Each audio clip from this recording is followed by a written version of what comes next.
వీరశైవ సమాజ్ ఆధ్వర్యంలో బోధన్ పట్టణ శివాలయంలో 19వ అఖండ శివనామ సప్తాహ సందర్భంగా 3వ రోజు ఉదయం నుంచి స్వామివారికి అభిషేక అర్చనలు, మండపంలో శివపాఠ్, భజన చేసి వీరశైవ పవిత్ర గ్రంథమైన పరమరహస్య పారాయణ పఠనం ప్రారంభించారు. ఈ కార్యక్రమానికి 108 శటస్థల బ్రహ్మ విరూపాక్ష శివాచార్య స్వామీజీ ముఖేడ్ పీఠాధిపతులు విచ్చేసి ప్రవచించడం జరిగింది. వీరశైవ ధర్మం చాలా విశిష్టత కలిగి ఉన్నదని, ప్రతి వీరశైవుడు మన ధర్మాన్ని పాటించాలని, ప్రతినిత్యం ఇష్టలింగ పూజ, శివ ఆరాధన, శివనామస్మరణ చేయాలని తెలిపారు. ఈ కార్యక్రమంలో వీరశైవ సమాజ్ ప్రతినిధులు విఠలప్ప, యాదవరావు, ప్రభువప్ప, శివ, దిలీప్ కుమార్, రాజు, శివకుమార్, గణపతప్ప తదితర प्रमुखुलु प्रतिनिधुलु पाल्गొన్నారు.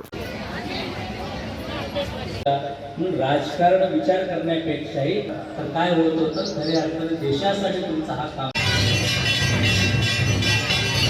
गुरुभ्यो नमः.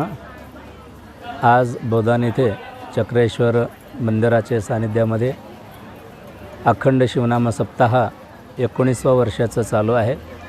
या सप्ताहामध्ये समस्त वीरशैव लिंगायत समाजाचे सद्भक्ताने सर्व हिंदू समाजाने घेऊन नामयज्ञ सुरुवात केली असून या सप्ताहामधून सर्व सकाळीपासून चालणारा तो परमरहस्य ग्रंथ पारायण, शिवपाठ, गाथा भजन, रात्री शिवजागर, शिवकीर्तन या सर्व कार्यक्रमामध्ये हिंदू समाजातील जे काही आचार विचार आहे, तो धर्म सिद्धांत आहे, तो सांगण्याचा प्रयत्न सर्व कीर्तनकारांनी करत आहे. त्या अनुषंगाने नित्यनेमानं प्रत्येक गुरुमाऊलींना प्रतिदिवस बोलून गुरुमाऊलीकडून शुभ आशीर्वाद, प्रवचन आदी ऐकण्याचेही कार्यक्रम सुरुवात केली आहे. या निमित्तानं वीरशैव लिंगायतांचा जे काही सिद्धांत आहे, तो सिद्धांत घराघरापर्यंत पोचवण्याकरिता या असं गेले 19 वर्षापासून इथले सर्व सद्भक्तांनी नामयज्ञाच्या माध्यमातून खूप मोठं धर्माचे कार्य सुरुवात केली आहे.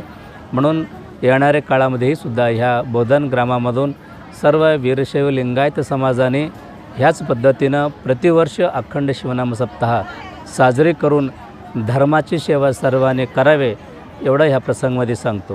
शिवम भूयात. మరిన్ని అప్డేట్స్ కోసం మా ఛానల్ని సబ్స్క్రైబ్ చేయండి.